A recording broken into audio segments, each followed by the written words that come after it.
The last case, we have a hanging mass and a pulled mass. So, ano yung hanging mass dito? So, syempre, itong nasa ere, yung box B.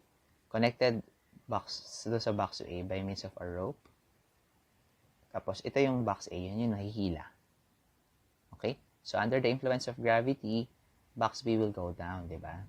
So, it will accelerate downward, speeding up, but in the negative direction. Therefore, negative acceleration. So, in consequence, since magkaduktong sila through a string, yung box A will move to the right naman. Now, here we will be considering kinetic friction or friction. May mga cases na sinasabi na disregard friction, so syempre hindi mo nasasali sa free body diagram mo. But pag binigyan ka ng value, that means you have to consider yung friction. Pag binigyan ka ng value ng coefficient of friction. And sabi dito, ignore the mass of the cord and the pulley and any friction in the pulley. So the force applied to one end of the cord will have the same magnitude at the other end. Find the acceleration of the system, which will have the same magnitude for both boxes, assuming the cord does not stretch. So, hanapin natin yung acceleration. So, for box A, it is rightward. For box B, it is downwards. As box A moves down, as box B moves down, box A moves to the right. Okay, what is that?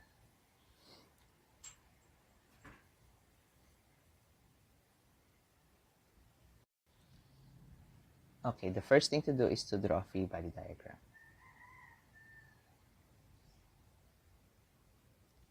So, FBD of hanging mass and FBD of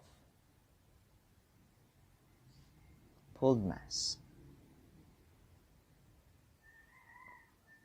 So, doon mo tayo sa hanging mass kasi mas simple yun, di ba?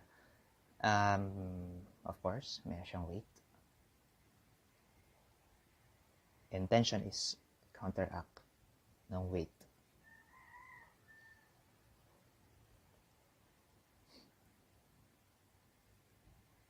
So, tension B or box B is still getting pulled up, di ba? Specifically because of box A. No, may weight din naman kasi yung box A. Kaya niyang pigilang slide down or fall down yung ating box B. On the other side, box B, merong weight then, di ba? No, I'm talking about box A already, pulled mass. And syempre, from the surface, it's receiving a normal force equal to the weight. Then, syempre, may tension siya. Kaya siya nahihila to the right, nag-accelerate to the right. And, meron siyang friction. Since it is accelerating rightward, ang friction mo opposite that. Okay. The first thing to do is find the acceleration. Mas nadali yung ating pagsasolve if we already find the acceleration. Now, again, I will be presenting another formula. Please take note of this. I will not be, again, showing the derivation. So, acceleration will be equal to weight of the hanging mass minus friction, the F fric on the pulled mass, divided by the sum of the masses. So remember, friction, how do you solve? Coefficient of friction multiplied to normal force. But since we know that normal force is usually equal to the weight, that will be mu, coefficient, times the mass, times the acceleration due to gravity. Now, let's show the values. So, weight of the hanging mass is 2 kilogram. 9.8 meter per second squared minus 0.20.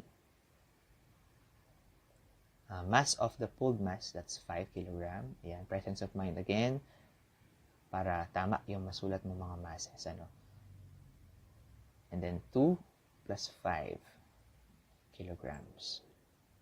Now, if I input this in my calculator, I will be getting 1.4 meter per second squared. So, positive, but this is for the acceleration of the box A. Negative dapat ang input mo for box B. Let me erase this again. para makuha natin yung yun pala, nakuha natin yung acceleration, but let's also solve for the tension. Okay. On hanging mass, I have to specify. Solve forces along the y. So, yan, y ulit. Kasi nandun yung tension, of course, dun ka mag-solve. Tension is upwards minus the weight, which is downwards. Mass of the hanging mass, and then acceleration, which is negative. Tension minus the weight of the hanging mass, that's 2 kg times 9.8 meter per second squared. The mass again is 2 kg times the negative 1.42 meter per second squared. Okay, I'm always running out of space. So, this one, this is 19.6 negative, equals to negative 2.8 newtons. So, if I transpose the negative 19.6 to the other side, magiging positive na siya. So, negative plus positive, I will subtract. The answer will be 16.8 newtons. Positive. Positive, no? Kasi upwards siya dito, tapos rightward siya dito. So, you are really expecting for a positive tension. Okay. That will be all for this series or module. You can now solve the problem set letter B. Good luck.